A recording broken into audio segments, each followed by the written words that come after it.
Hola, hola, bienvenidos a Centinela de los Últimos Tiempos y ahora también Principito de la Nueva Asturias. Recuerdo que yo pertenezco a una generación la generación de los 70.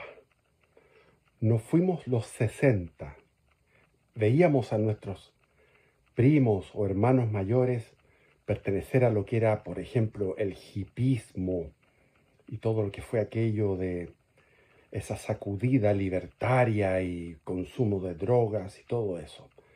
Nosotros vivimos lo que fue el, el cambio que se produjo en el año 70, de una contracción de toda esta euforia, y fuimos educados por una revista que se llamaba La Mampato. Uno esperaba ansioso cuando salía la revista Mampato, que tenía historia y uno aprendía historia. Y también tenía el protagonista, Mampato, era un niño de una clase media chilena que no me acuerdo cómo fue, que le entregaron unos extraterrestres, le entregaron un cinturón espacio-temporal. Entonces él se ponía el cinturón espacio-temporal y viajaba a distintos lugares y épocas de la historia. Y así uno iba conociendo y aprendiendo la historia en estos viajes. Y si yo me pregunto, así como Mampato, si yo tuviera un cinturón espacio-temporal que me pudiera hacer viajar en el tiempo, en orden cronológico yo viajaría a 4 siglos de la historia, de Europa. No me interesa el resto, solamente en Europa.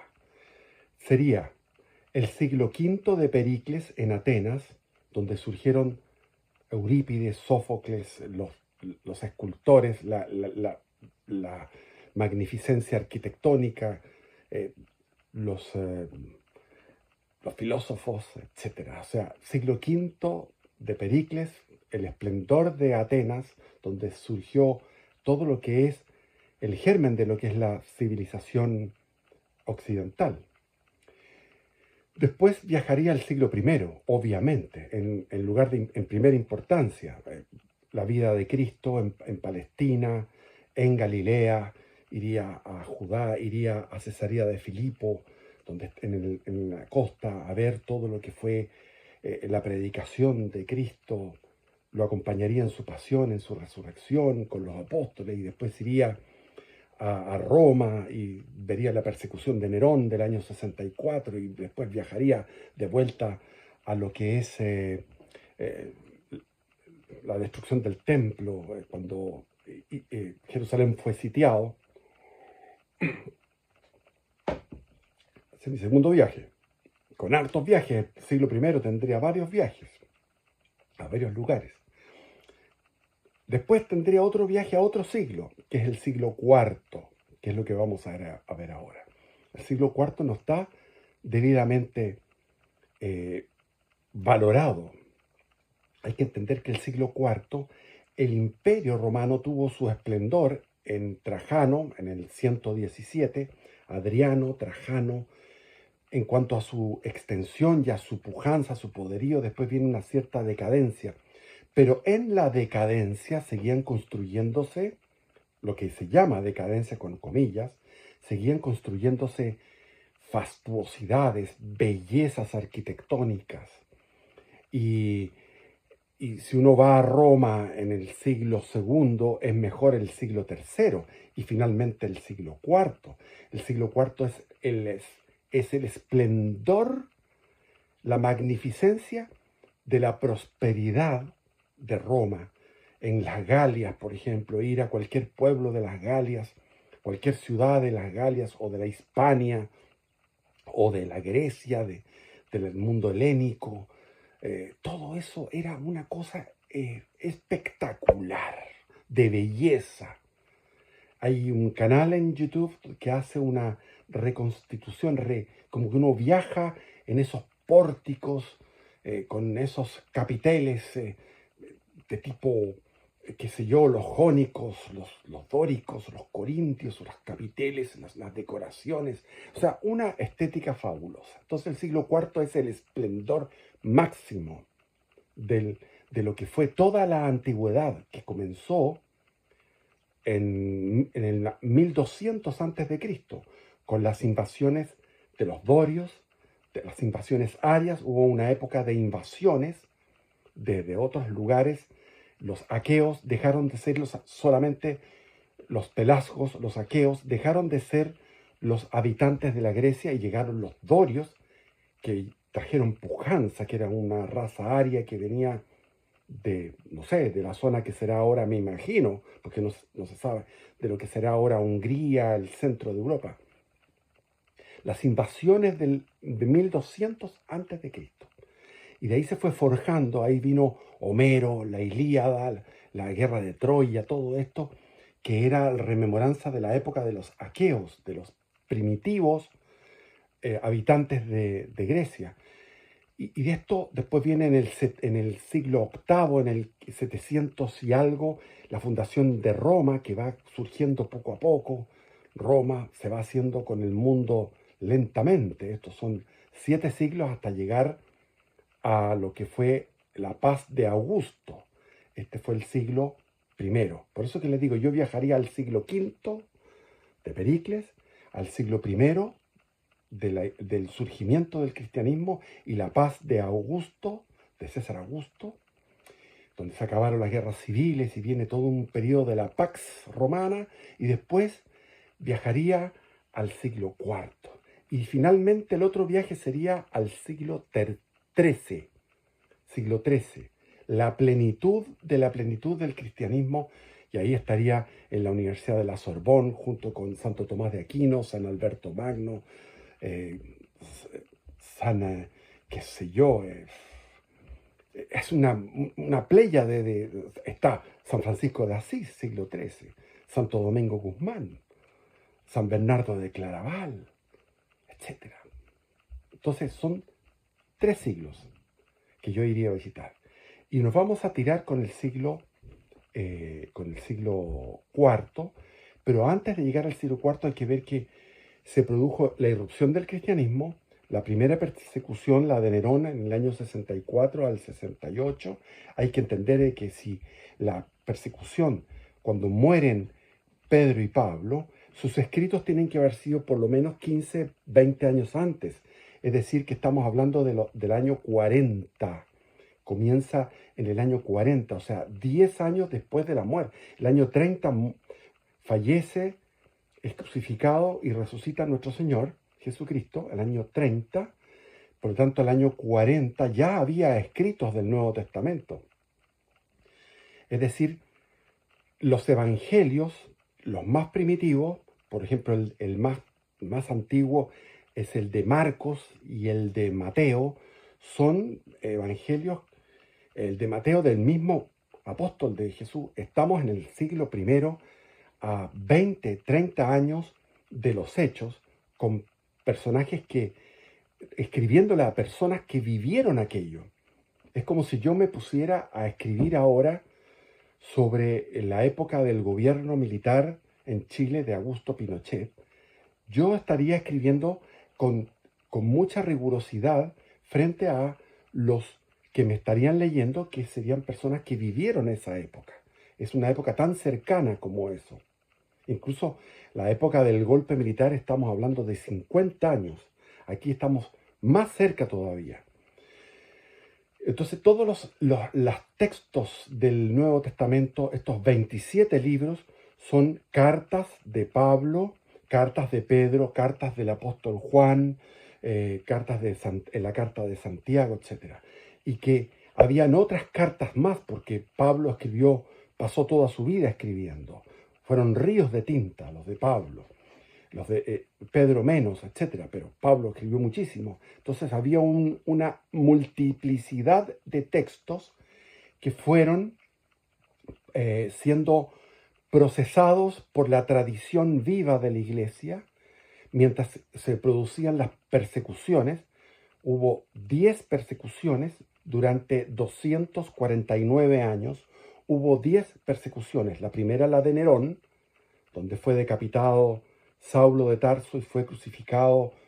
Él no quiso estar como el maestro, como Jesús, crucificado igual que él, y pidió morir con la cruz boca abajo. Entonces murió cabeza abajo Pedro. Y otras persecuciones más. Después vinieron distintos eh, eh, eh, emperadores que fueron haciendo... Y el principal fue precisamente a comienzos del siglo IV, del año 303 al año 311, es la más grande de todas las persecuciones, que es la persecución de Diocleciano, que es masiva, es una persecución atroz, tremenda.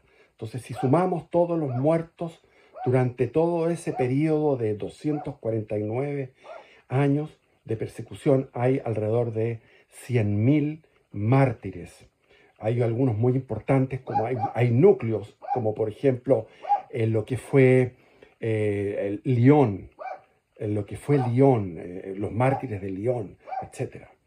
Y entonces las escrituras en la liturgia se leían, y algunas escrituras que después no están ahora en el canon. El canon significa los libros que están en la Biblia. Si usted toma una Biblia, como esta, que es una Biblia, aquí hay un canon. Ese canon son los libros que hay, que son 73 libros en total, que son el Antiguo Testamento, que está basado en libros del judaísmo, y el Nuevo Testamento, que son los libros que se escribieron en el siglo I.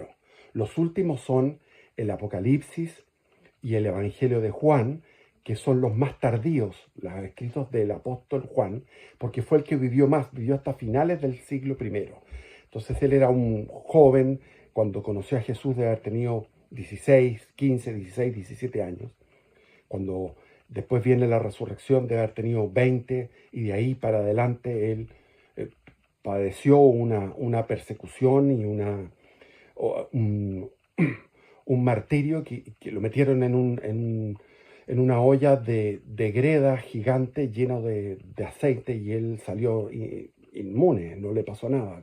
Querían freírlo vivo y no pasó absolutamente nada, y eso está registrado, están registros de testigos paganos, de escritores paganos. Se me olvida el nombre del escritor, pero hay escritores paganos que constataron este hecho. Y él terminó viviendo con María Santísima en la isla de Patmos, donde escribe estos dos textos. Por lo tanto, los textos hay algunos que surgieron en el siglo II, más tardíos, que son los evangelios apócrifos, el evangelio de Tomás, el evangelio de Pedro, el evangelio hay uno de María Magdalena, etc. Está el libro de Enoc, de la antigüedad, que también fue en la Biblia de los etíopes está incluido, pero después en la Biblia latina y griega no estaba incluido, porque era una sola iglesia. La separación del catolicismo de de las iglesias ortodoxas, o las iglesias católicas con todos sus ritos, y las iglesias ortodoxas, todas tienen origen en los apóstoles, tienen sucesión apostólica, pero se separaron en el año 1054 definitivamente. Así que siglo IV había una unidad total, producto de la persecución, producto de que las liturgias se iban dentro de la doctrina de la ortodoxia, se fueron desechando ciertos libros. Habría libros que estaban en duda, como la epístola de los Hebreos, que en estilo de escritura no es el estilo de Pablo, la epístola de los Hebreos. La epístola, la segunda de Pedro, el mismo Apocalipsis fue puesto en duda, pero después fue incorporado. Entonces, en el siglo IV se produce finalmente con lo que llama San Atanasio, de Alejandría. En el año 367 le llama la Carta Festal. San Atanasio, que era un teólogo y un santo que luchaba contra la herejía arriana, que ya había surgido en el siglo IV, él establece el canon de los 27 libros Después, San Agustín de Hipona hace un concilio en Hipona en el año 393, donde se corrobora esta carta festal de San Atanasio y se establece los 27 más en el Antiguo Testamento se establece un canon de libros amplio, ¿no? Que después fueron cortados unos simplemente porque eran del Antiguo Testamento que eran en griego. Los protestantes, los judíos los tenían, pero después como vieron que esos eran libros que eran, los deuterocanónicos se les llama, eran libros que eran muy, muy católicos, los mismos judíos por rechazo al catolicismo, por fanatismo, recortaron esos libros y también lo hicieron después los protestantes. Lutero en adelante recortaron y quitaron esos libros, esos 7 libros del Antiguo Testamento, que son libros bellísimos y a mí, por lo menos yo me convertí a partir de la lectura de esos libros, como el Eclesiastés, perdón, el Eclesiastés está, pero los Proverbios, el Eclesiástico, el Cantar de los Cantares, el libro de la sabiduría, es fantástico. Yo llegué a la Biblia a partir de hojear y ver un libro que se titulaba Sabiduría. Entonces, a partir del libro de la sabiduría, yo entré en la Biblia. O sea, a partir de los libros que eran considerados en el siglo IV y hasta el día de hoy como el canon de la Biblia. Entonces, si vamos a irnos al siglo IV, tenemos que remontarnos al siglo III. En el siglo III, el año 205 al 270, vive un personaje importantísimo que se llama Plotino, que surge de lo que es la zona de Tebaida. Tebaida es, imagínense ustedes, Egipto, pero no se imaginen el Egipto de los faraones, con las pirámides y con todas estas cosas del Egipto antiguo. El Egipto de ese momento ya había sido helenizado, había sido occidentalizado por la conquista de Alejandro Magno en el 333 a.C. Y hubo helenismo en toda esa zona después de la conquista de Alejandro Magno. Y después vienen los romanos, a partir de la derrota, cuando viene Augusto, derrota a Antonio, que estaba unido a Cleopatra. Cleopatra, acuérdense que estuvo con Julio César, después con Antonio. Y fue derrotada finalmente la flota egipcia y ahí, a partir de ahí hay una romanización de algo que ya era occidental helénico. Por lo tanto, si ustedes van a Alejandría, era una ciudad completamente romana. No había nada de esa cosa arcaica de los egipcios. Y para el interior lo mismo. Había ciudades totalmente románicas, o romanas, no románicas, con arquitectura de tipo griego. Entonces, en el Alto Nilo, es decir, no del delta, si se meten por el delta, donde ahora es el Cairo, y siguen remontando el Nilo hacia arriba, van a llegar a la zona de Tebaida y ahí van a encontrar que surgieron 2 personajes. Plotino, como un filósofo que es fundamental para entender, que da una especie de geografía del ser, de la divinidad, que vamos a estudiar en detalle. Y surge también en el seno de una comunidad cristiana, hijo de padres cristianos con mucha riqueza, que tenían una porción del Nilo, o sea, un tramo del río Nilo, a las 2 orillas, donde se regaba con el limo. Cuando el Nilo crecía, regaba ese limo y quedaba fértil, y la abundancia de las cosechas era tremenda. Entonces murieron sus padres, heredó una fortuna con su hermana y otros, y él fue a la iglesia, y en la iglesia escuchó la palabra de Cristo que decía en el Evangelio: si tú quieres, el joven rico que se acercaba a Jesús, le decía: ¿cómo puedo ser perfecto? Entonces Jesús le dijo: muy bien, cumple los mandamientos. Amarás al Señor tu Dios con todo tu corazón, con toda tu mente, con toda tu alma, y amarás a tu prójimo como a ti mismo. Y el joven rico dijo: yo he hecho eso, yo lo he practicado. mentira. Nadie puede practicar eso en forma eh, plena. Por lo tanto, estaba él en un engaño, un autoengaño, el joven rico. Entonces Jesús le dice, bueno, si quieres ser perfecto, anda, ve, vende todo lo que tú tienes, dáselo a los pobres, ven y sígueme. Y el joven rico agachó la cabeza, miró hacia abajo y se fue triste. Y ahí Jesús dice, qué difícil es que un rico entre al reino de los cielos, porque su apego está por las riquezas.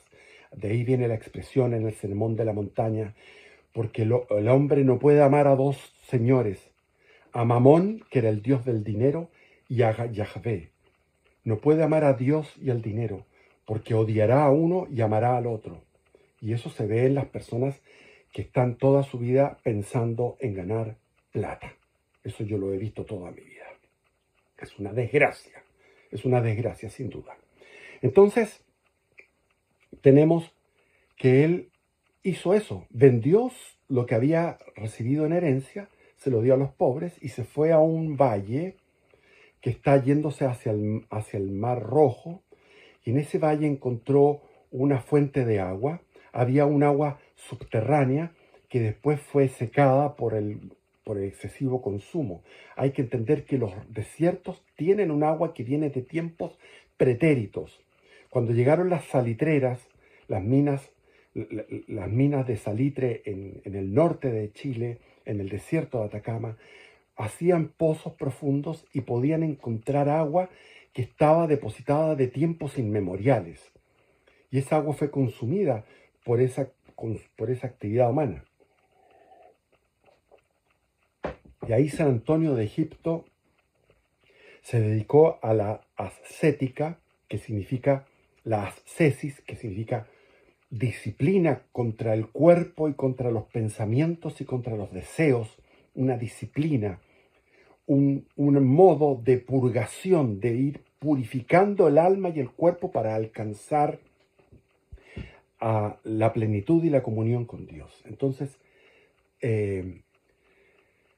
San Antonio de Egipto se retira, pero comienza la fama de santidad. Y cuando comienza su fama de santidad, todo ese valle se llenó en la noche de fogatas y de seguidores que comenzaron a cultivar y comenzaron a vivir la vida eremítica. Y de ahí comienzan los padres del yermo, donde los padres del yermo son el yermo del desierto, son los padres que abandonan todo y se van a una vida de ermitaños y se someten a las más duras penitencias y castigos corporales, como por ejemplo ayunos prolongados, vigilias en la noche en oración. Si tienes problemas con la lengua de hablar, se ponían una piedra en la boca y andaban toda la vida con una piedra, etcétera, etcétera. Eso eran los padres del yermo, que culminan finalmente en el siglo V, es decir, del siglo III pasamos todo el siglo IV con esta locura, con esta bella locura, terminan con San Simeón el Estilita en Antioquía, Antioquía lo que es ahora Siria, el sur está entre el sur de Turquía y Libia, y Siria, en Siria, la actual Siria, en Antioquía, donde había una comunidad cristiana que venía de San Pedro y San Pablo. Las comunidades cristianas primitivas eran en Antioquía, en Jerusalén, bueno, la primera, la de Jerusalén, después la de Antioquía, la de Damasco, la de Alejandría, fundamental, la de Éfeso, la de Corinto, la de Atenas, la de Roma, después fue la de Constantinopla, cuando se fundó Constantinopla, etc. Entonces había una constelación de ciudades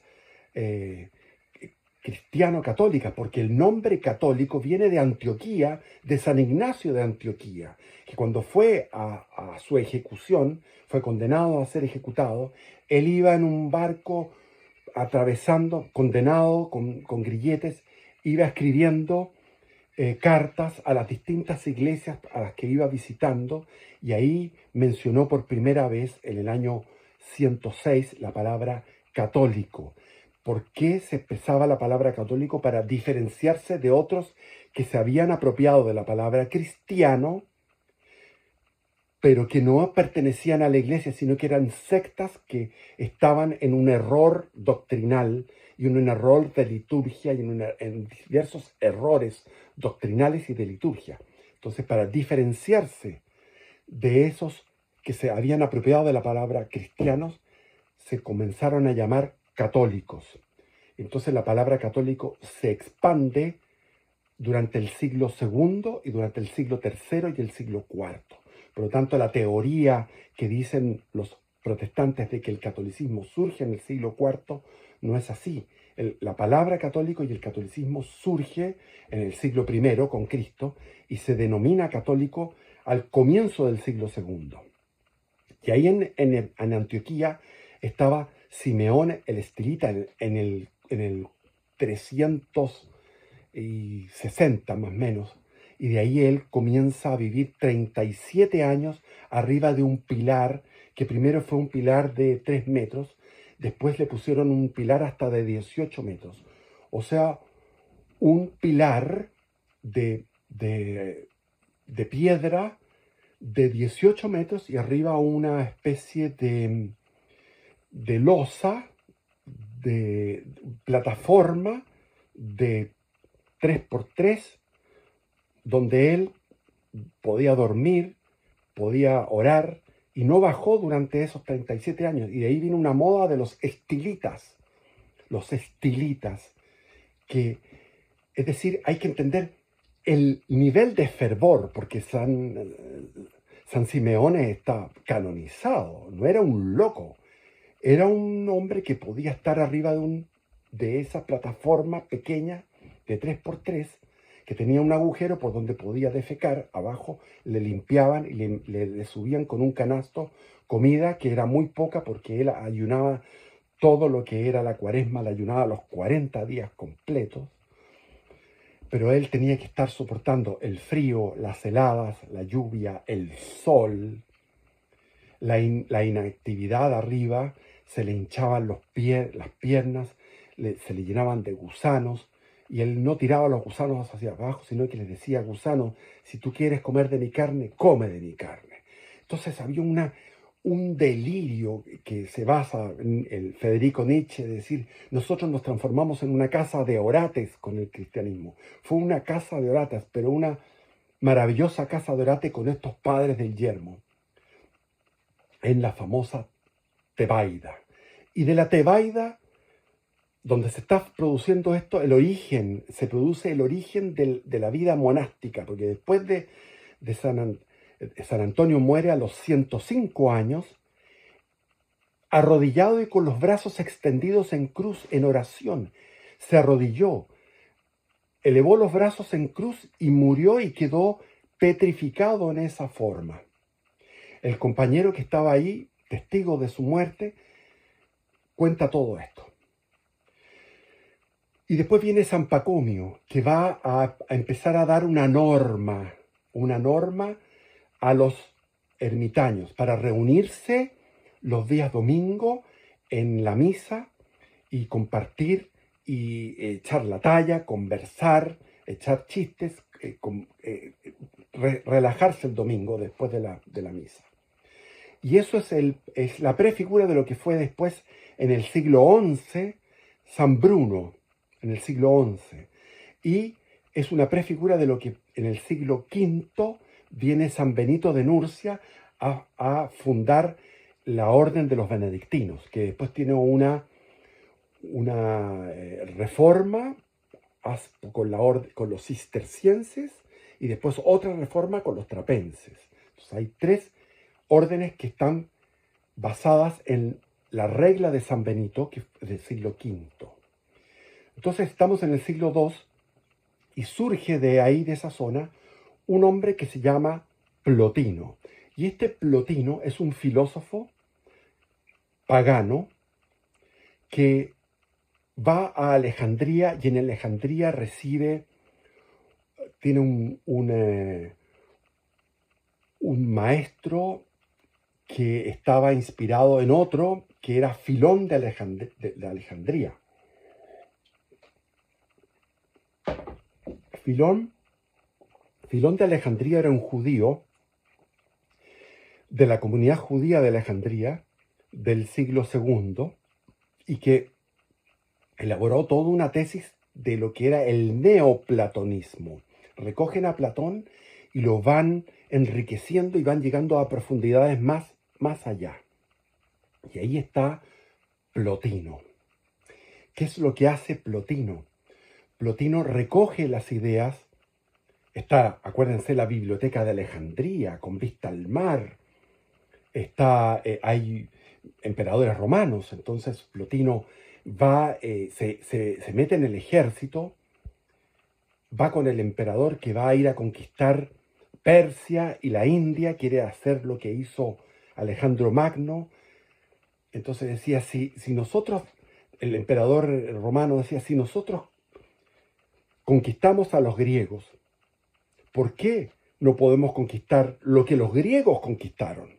Por lógica, si nosotros conquistamos a los griegos en el siglo I antes de Cristo y ahora los griegos en el siglo IV antes de Cristo conquistaron con Alejandro Magno a la Persia, todo el imperio persa, y llegaron hasta el Valle del Indo, hasta la India, ¿por qué nosotros no podemos hacerlo? Entonces organizó una expedición y ahí iba Plotino como soldado, porque Plotino se matriculó porque no es que le gustara la guerra, sino que quería llegar a conocer la filosofía de Zoroastro, la filosofía de los persas y la filosofía el pensamiento de los hindúes.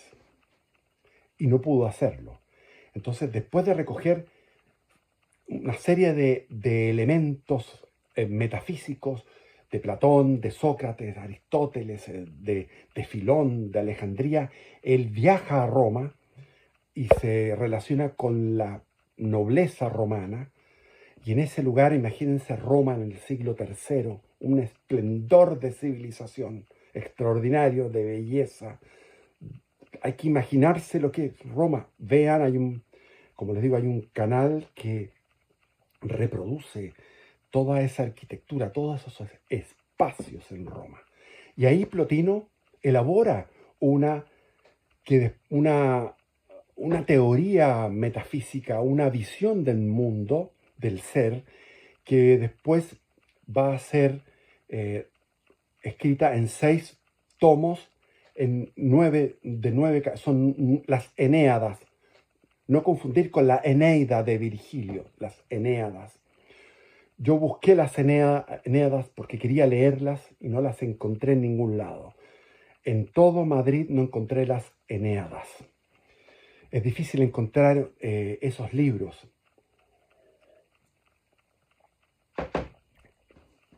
Y después fueron sistematizados así.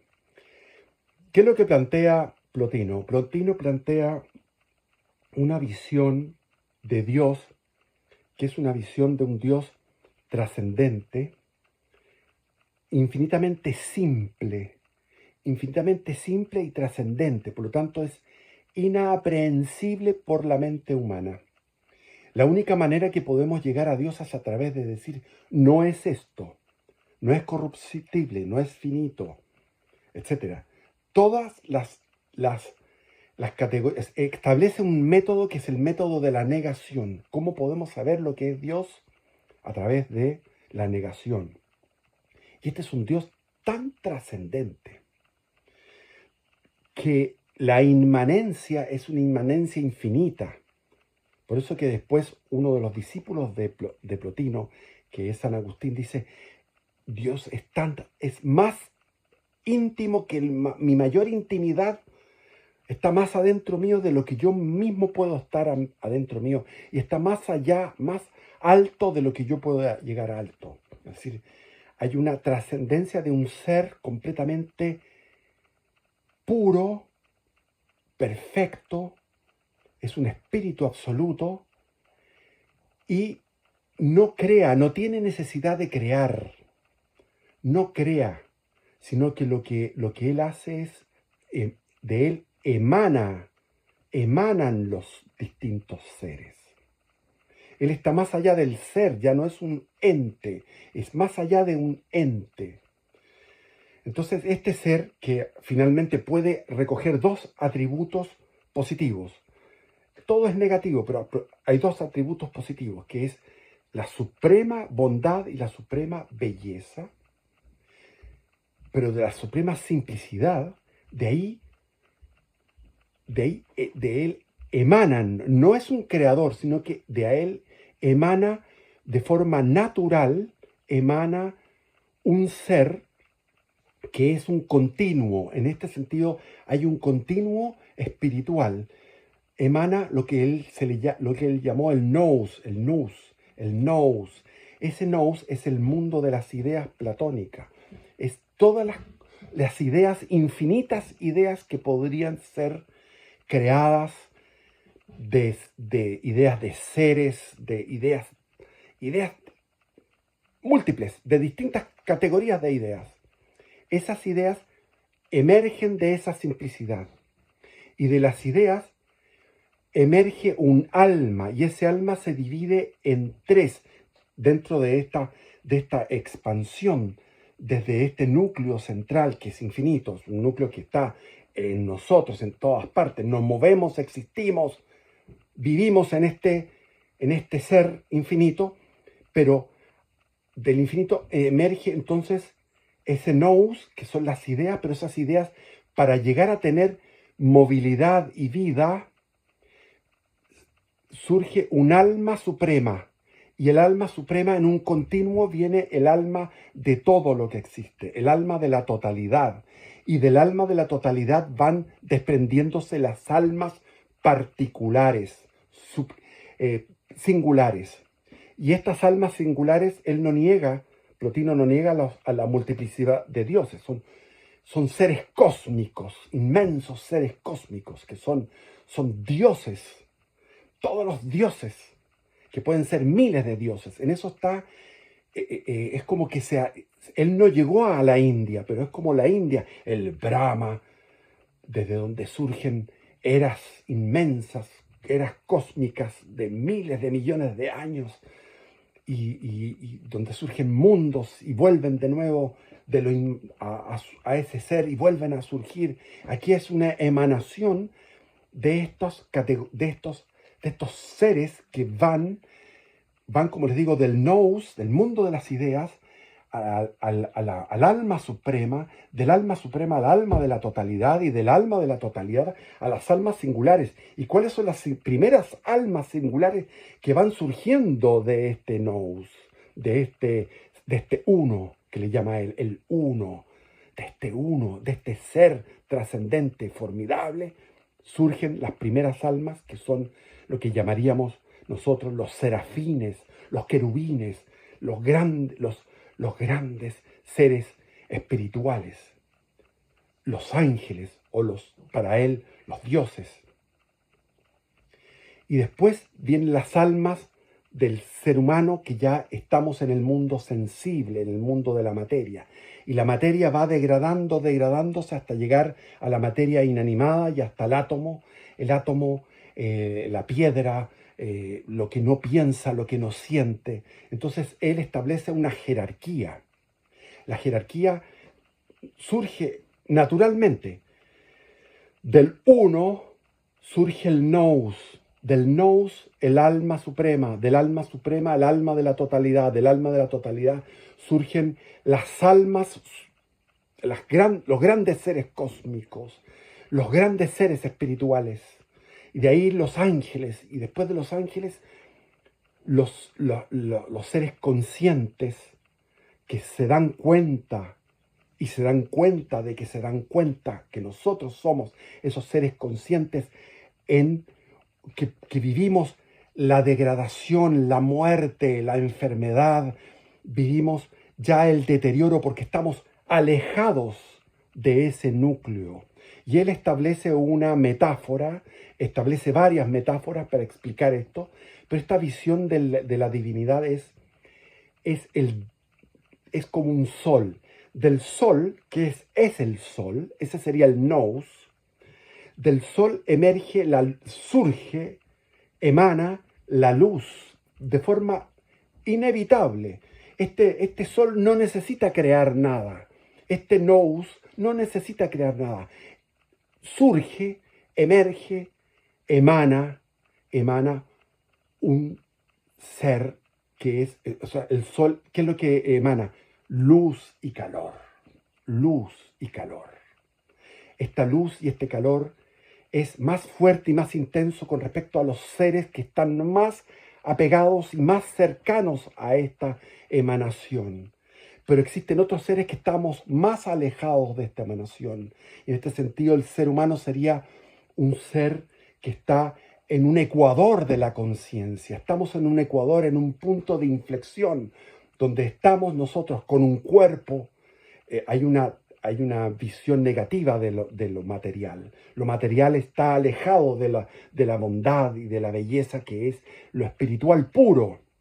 Entonces nosotros tendríamos un alma que está como prisionera, y en esto es de Platón, estamos prisioneros de esta materia. Estamos en un mundo material que es caduco, que es perecedero, que tiene maldad, pero la maldad no tiene sustancia. El mal no existe como mal, sino que el mal es la degradación, es decir, la pérdida la carencia de bien. Y esa es una idea que va a ser recogida por San Agustín y va a ser transmitida después hasta Santo Tomás de Aquino en toda la teología cristiana. El mal como una falta o carencia de bien.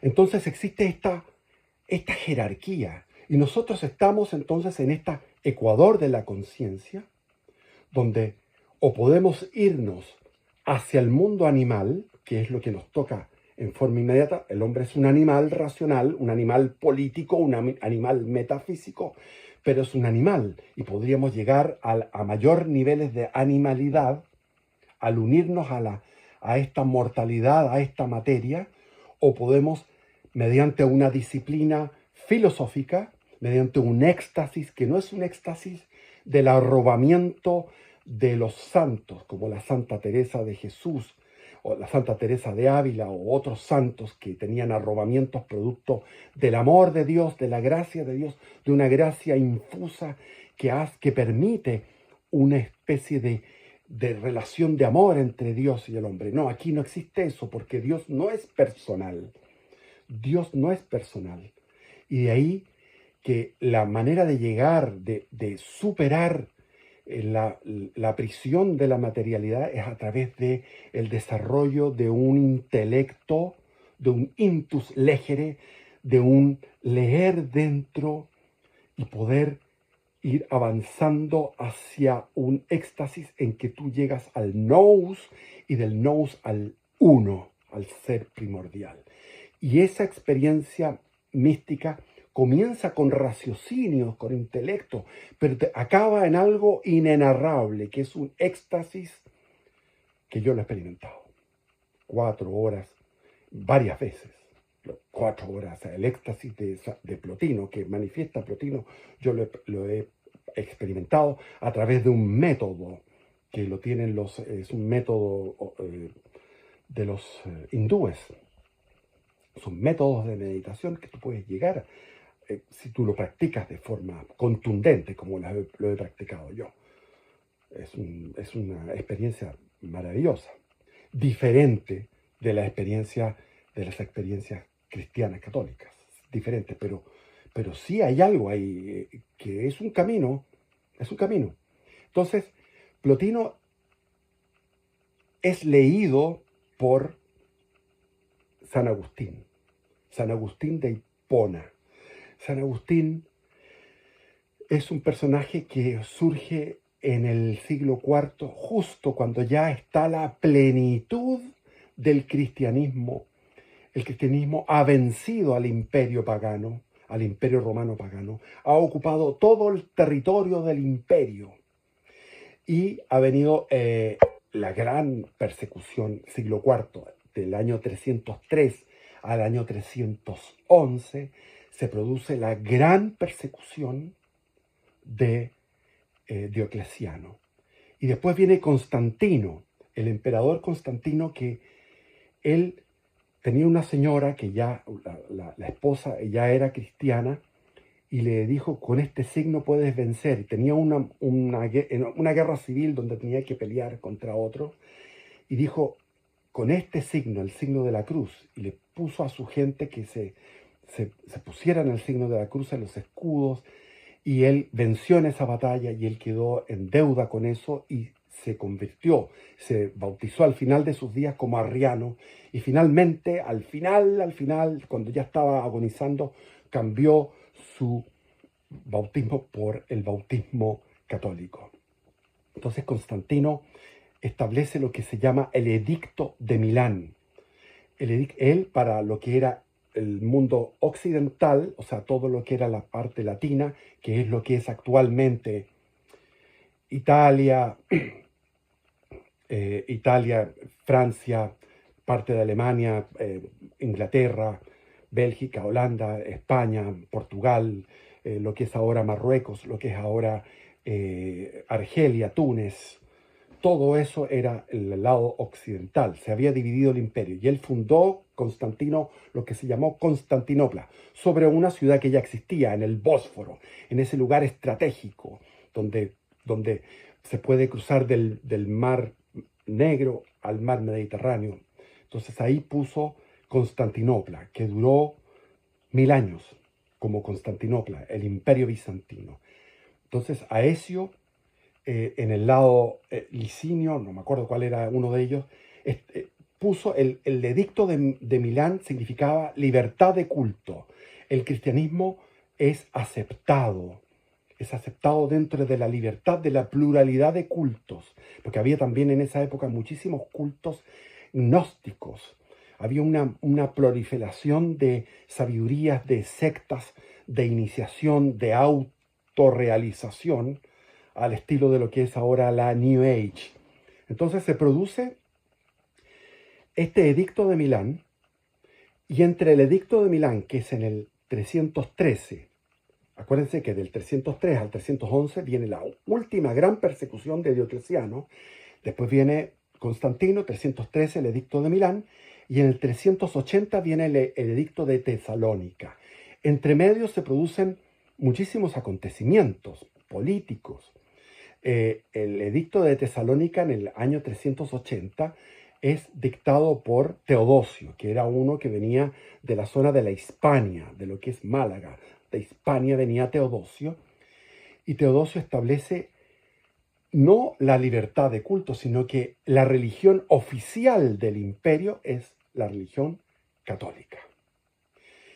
Y entre medio, ¿qué sucede? Viene el concilio de Nicea en el año 325, porque había surgido un hereje que llegó a seducir con su predicación, que se llamaba Arrio, y Arrio decía que Cristo no era Dios, sino que Cristo era como un personaje espiritual grande, pero creado, engendrado, creado o sea, un ser que entró en el útero de María, pero que se encarnó, pero que no era Dios, sino que era como por decir, un primer ministro, un ser espiritual inmenso, pero no infinito, no divino. Entonces Arrio llegó a tener tal éxito que en un momento determinado el 80% de los obispos de la Iglesia Católica eran arrianos. Entonces, ante esta disputa, el emperador Constantino, ya dictado el edicto de Milán, en el año 325, se establece el concilio de Nicea. ¿Y quiénes son los que llegan ahí? Llegan obispos con cicatrices de la última persecución de Diocleciano. Unos llegan mancos, otros llegan quemados, otros llegan tuertos. Llegan los obispos de la Iglesia Católica mártires a enfrentarse con los nuevos obispos que no habían padecido la persecución y que muchos eran arrianos. Y ahí viene San Nicolás, que al ver a Arrio le manda un bofetón gigante. Y ahí lo pescan, la misma policía de la Iglesia Católica de aquellos tiempos, la policía de los obispos, lo meten preso. Sin embargo, lo que dice la tradición es que se apareció el mismo Jesús con María a San Nicolás para y le entregaron las vestiduras, que le habían quitado las vestiduras de obispo, porque usaban vestiduras distintivas, y esas vestiduras se las entregó Jesús y María en la misma prisión, en la misma celda de la cárcel. Y ese milagro lo hicieron, salió del milagro porque San Nicolás era es el prototipo de Santa Claus, de lo que es en la Navidad. San Nicolás vio, él venía de una familia muy rica y él vio que había uno de estos patricios romanos que no podía pagar dote para que sus hijas, tenía puras hijas, era chancletero, tenía puras hijas, y las hijas no podían casarse porque no tenían dote. Y estaban en una situación tan precaria que él quiso que sus hijas se fueran a ser prostitutas.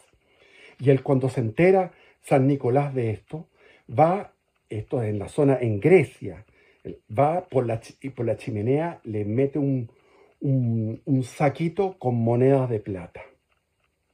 100 monedas de plata por la chimenea, y eso arregló esa situación. Y él empezó a ver todos los problemas que había, las necesidades que había, como él había heredado una fortuna, porque era de familia noble, muy rica. Él hacía los saquitos con monedas y los tiraba por la chimenea a las personas necesitadas. Ese era San Nicolás. Y en ese mismo tiempo estaba San Juan Crisóstomo en la zona de Antioquía. ¿Qué hacía San Juan Crisóstomo? San Juan Crisóstomo fue arzobispo de Constantinopla. Una emperatriz lo persiguió y murió en el destierro en el 400 y algo, no me acuerdo, pero San Juan Crisóstomo era un predicador y un escritor formidable, y estableció la liturgia que sigue hasta el día de hoy, de la liturgia de los ortodoxos, porque hay que entender que en el fondo había dos imperios, no en el fondo, de verdad había dos imperios, el latino y el griego. Entonces en este imperio griego estaba San Juan Crisóstomo, en la misma época en que yo les hablaba de San Simeón el Estilita, y también estaba desde el lado romano, pero por el lado había nacido él lo que es ahora Croacia, en el mar Adriático, en esos lugares extraordinarios de lo que es ahora la costa de Croacia, en aquellos tiempos, imagínense la belleza, el esplendor. Ahí surgió San Jerónimo. San Jerónimo llegó a Roma. En Roma convenció a mujeres de la nobleza, de la más alta nobleza romana, de que se entregaran a ser vírgenes. Y ellas se consagraron, estaban desde los comienzos, desde los tiempos de San Pablo, desde los primeros años del cristianismo, catolicismo, existía la vocación de la virginidad, de la ausencia de sexualidad en absoluto para consagrarse a Dios, que son las actuales monjas, que le llamamos monjas. Entonces, estas lo acompañaron a Antioquía, y de Antioquía estuvo en Constantinopla, y finalmente él llegó a la zona, a Belén, en donde había nacido Jesús. Y en Belén, en una cueva, se dedicó a transcribir, a hacer una traducción de toda la Biblia, desde el Génesis hasta el Apocalipsis, con todo el Antiguo Testamento y el Nuevo Testamento, donde los textos que venían en hebreo los tradujo del hebreo al latín, los textos que eran del griego al latín. Y él estableció la Vulgata, que es la Biblia que se ha usado hasta el día de hoy. Es la traducción de San Jerónimo,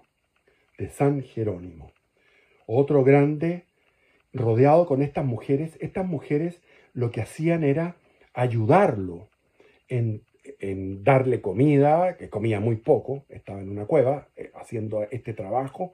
Imagínense lo que es traducir toda la Biblia, pero además tuvo otras obras. Aquí tengo los principales santos del siglo. Consulté aquí al al chat GPT. San Atanasio de Alejandría, del 296 al 373. Patriarca de Alejandría, gran defensor del cristianismo niceno, del concilio de Nicea, contra el arrianismo. Estuvo exiliado varias veces por defender la doctrina de la consustancialidad de Cristo con el Padre, la misma sustancia divina. Este es San Atanasio de Alejandría, que habíamos dicho que él en el año 367 mandó la carta festal definiendo ya cuáles eran los 27 textos del Antiguo Testamento, del Nuevo Testamento, perdón. San Basilio el Grande, nació en el 329 hasta el 379, obispo de Cesarea, teólogo y uno de los padres capadocios, que son una serie de padres de la iglesia que eran capadocios, fundador de monasterios y autor de la regla de San Basilio, que influyó fuertemente en el monacato oriental de los ortodoxos. Tiene una obra que se titula Tratado sobre el Espíritu Santo. Después está San Gregorio Nacianceno, del 329 al 390. Fue padre capadocio, fue uno de los padres capadocios, conocido como el teólogo en la Iglesia Ortodoxa. Fue patriarca de Constantinopla, notable orador y defensor de la doctrina trinitaria. Su obra destacada, Discursos teológicos. San Gregorio de Niza, esto es en la costa de lo que es actualmente Francia, Niza. Nació en el 335 y murió en el 395. Hermano de Basilio, el teólogo místico, también uno de los padres capadocios. Acuérdense, la Capadocia es un lugar de la actual Turquía, que era el Asia Menor, lo que era una zona del imperio romano. Contribuyó significativamente a la formulación de la doctrina trinitaria. Obra destacada, La vida de Moisés. San Ambrosio de Milán, del 340 al 397. Obispo de Milán, gran predicador, defensor de la iglesia frente al poder imperial. Fue mentor y bautista, el que bautizó a San Agustín de Hipona. Obra destacada, De Officis Ministrorum. San Jerónimo, lo que hemos hablado, del 347 al 320. Traductor de la Biblia al latín. Asceta. Erudito. Vivió parte de su vida en Belén de Judá. Obra destacada, la Vulgata, la Biblia en latín, pero tiene otras obras. San Martín de Tours, del 316 al 397. Soldado romano convertido al cristianismo y luego obispo de Tours. Él fue uno de los defensores de la doctrina católica del concilio de Nicea en contra de los arrianos y tenía comunicación de epistolaria con San Atanasio de Alejandría. San Cirilo de Jerusalén, del 313 al 386. Obispo de Jerusalén, autor de las catequesis mistagógicas, textos fundamentales para el catecumenado de la iglesia primitiva. Principalmente fue muy importante para el concilio de Constantinopla, que fue el segundo concilio, el concilio de Nicea. Después en el 380 viene el edicto de Tesalónica, de Teodosio I, y de ahí viene el concilio de Constantinopla, donde se reafirma la doctrina católica que estaba en el concilio de Nicea, en el concilio de Constantinopla, en el 381. Y después viene un concilio más de región, que fue el concilio de Hipona, en el 393, que lo promovió San Agustín de Hipona, cuando era obispo de ahí, y y después viene el concilio de Cartago del 397 al 419, donde se establece, se reafirma el canon bíblico y se reafirman los dogmas de la Iglesia Católica. Porque San Agustín nació en el 354, vivió de forma disipada, lujuriosa, pagana, concupiscente, y él eso lo cuenta en su libro de las Confesiones de San Agustín. Y ahí él tenía una madre, que la madre era Mónica, que oraba siempre por su conversión. El padre era un padre pagano, pero tolerante. Y él pasó por la secta de los maniqueos, que establece una lucha entre dos fuerzas casi iguales, entre el bien y el mal. Y el mal tiene una realidad sustancial, es algo que existe. En cambio, él, al adentrarse en los neoplatónicos y al adentrarse en Plotino, San Agustín cambia esa visión y ve que el mal es carencia de bien, con la visión de San Agustín, con la visión de Plotino. Entonces, Plotino lo influye en muchas cosas. En el tema de la Trinidad, Plotino establece que el nous, para San Agustín, dice, está el uno, el Padre, que sería el uno, y el nous sería el logos, como lo dice el Evangelio de Juan en su prólogo. En un comienzo estaba el logos, y el logos era Dios, y el logos estaba en Dios, y el logos se hizo hombre. Entonces el logos, que es Cristo encarnado, que es el logos infinito, sería el nous. Entonces la idea de Plotino va ayudando a comprender la Trinidad. Y también Plotino ayudó a los musulmanes en su visión y ayudó a los judíos también. Es una idea base. Después está San Nicolás de Mira, del 270 al 343. Obispo de Mira, actual Turquía, famoso por su generosidad y milagros del cristianismo ortodoxo. Inspiró la figura de Santa Claus, ya lo hemos nombrado. Durante el concilio de Nicea, en el 325, San Nicolás abofeteó a Arrio por sus herejías. Fue encarcelado temporalmente por este acto, pero según la tradición, Cristo y la Virgen se le aparecieron en la celda devolviéndole el Evangelio y su amoforio, vestimenta episcopal, lo cual fue visto como una señal de rehabilitación divina. Entonces, entre todos estos santos, San Agustín es fundamental, porque San Agustín es un puente, que es un puente filosófico, metafísico, literario, entre lo que es el mundo antiguo de ese siglo IV de esplendor, porque él se convierte el año 386, cuando ya se había producido el edicto de Tesalónica, de Teodosio, donde establece la religión oficial, la católica, y el